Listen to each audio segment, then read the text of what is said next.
Ladies and gentlemen, kimewaraba tena. The government has increased the fare for SGR with 50%. And the increment is huge if you ask me. And this one should be a lesson.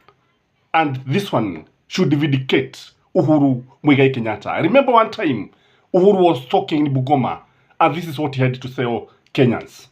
Wenzangu wa Bungoma, msicheze na moto. Si mumecheza na moto na mumeumia. Si mumecheza na moto na mumeumia. Mnataka kurudi kwa moto ama mnataka kuokoka? Mnataka kuokoka? Njia ya kuokoka ni baba.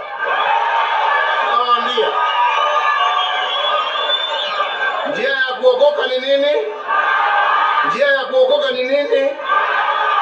Afadhali mzee ambaye ni mtulivu, ambaye hana haja ya kujaza mifuko yake, ambaye atachunga masilahi ya watu yake, badala ya mdomo tamtamu,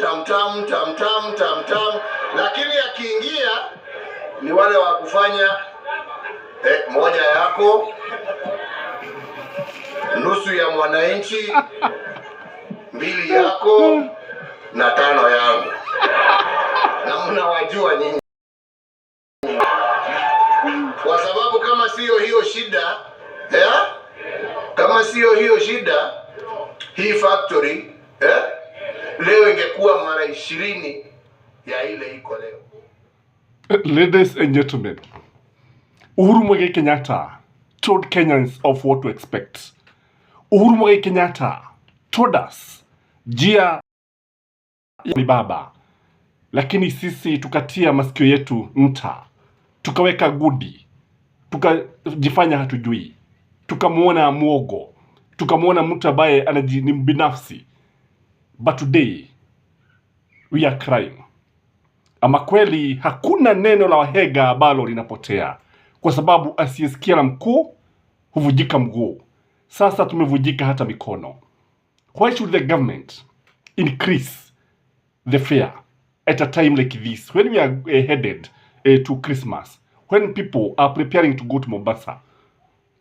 This one shows a government that is not empathizing with the common mwananchi. This one shows lack of sympathy with the poor. This one shows that he sees serikali ya mama boga. Remember, William Samoei Ruto had promised Kenyans serikali yake ingekuwa ya bottom up, ya kuminua mama boga. Tunajua vizuri sana, it is the hustlers who use the SGR.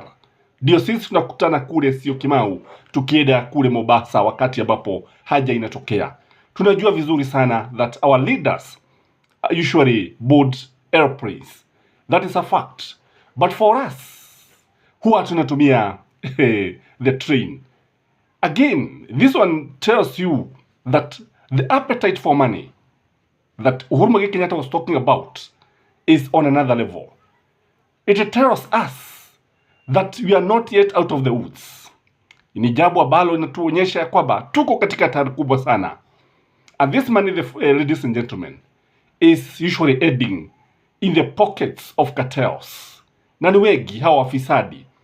There are many, from fuel, from factories, everywhere. And they are getting rich overnight. They are buying houses. They are buying homes in foreign countries, in Dubai. Wengine ni wale washirika wa karibu sana wa serikali. But in this video, ladies and gentlemen, I want us to look at the effects of this increment. Ni athari gani ambazo zinaweza kuonekana hapa? Athari za kiuchumi na athari ambazo zitampata mwanasiasa au mtu yeyote yule ambaye sio mwanasiasa, mwananchi wa kawaida. The first thing in my view is that we are going to have a decreased revenue. The government is not going to collect much money. The revenue unajua, sometimes I don't know who advises the government, kwa sababu wakati mwingine kuongeza bei ya bidhaa it will decrease the demand. Kuongeza bei ya kitu, people will look for alternatives. That is why even the collection of fuel today is lower than when the fuel was selling at 120 and 130. The second effect is that we are busy killing the domestic tourism. Unajua watu wengi wanapenda kwenda Mombasa. Wale walio Mombasa wanapenda wengine kuja Nairobi. Wengi huwa wanataka kwenda pale. Lakini sasa wakati ambapo unapandisha nauli, kile ambacho kitatokeza ni kwamba watu they'll get alternatives. Instead of now going to Mombasa, you may end up going to your local area. Na this way watu wengi wanakuwa wageni katika nchi yao. And I know many people have not been to Mombasa, and everybody in a lifetime would like to go to Mombasa. Again, we will be creating unemployment. Well, the government is talking about creating employment na zile nyumba zao ambazo tunajua zitawanufaisha watu wachache, kwa sababu if I may ask you, wale ambao mnalipa hizi nyumba kodi, ile kodi mnakatwa, have you been shown your plot pale unajengewa, ama kulipa tu? Which criteria will be used? Kwa kile ambacho tunajua ni kwamba the government is creating unemployment because the traffic will decrease, especially the passengers traffic, trains. Utaona labda gari moshi ambazo zitakuwa zikisafiria pale zitakuwa chache kuliko zile ambazo zinapatikana au zile zinatumika sasa hivi. What does that mean? It means those people who are working with SGR, some of them itawabidi wapumzishwe au wasafishwe mapema kuliko ilivyo. Again, it also means people go back to road transport. Watarudi kutumia mabasi. Huo ni ukweli.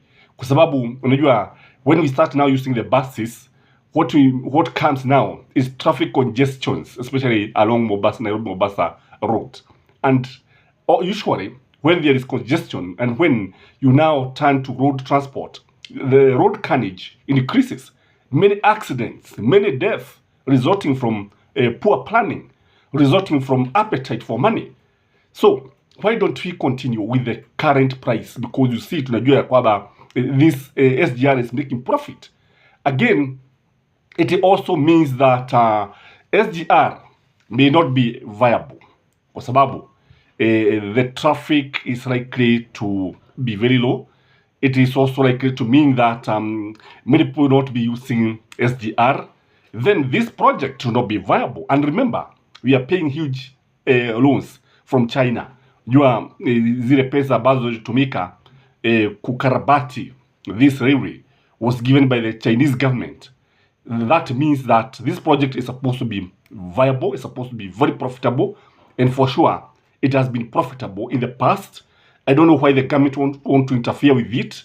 I don't know why the government is not being advised properly. Kwa sababu unapotazama vizuri sana, if there is one area that William Samoei Ruto is getting it wrong, it is in SGR.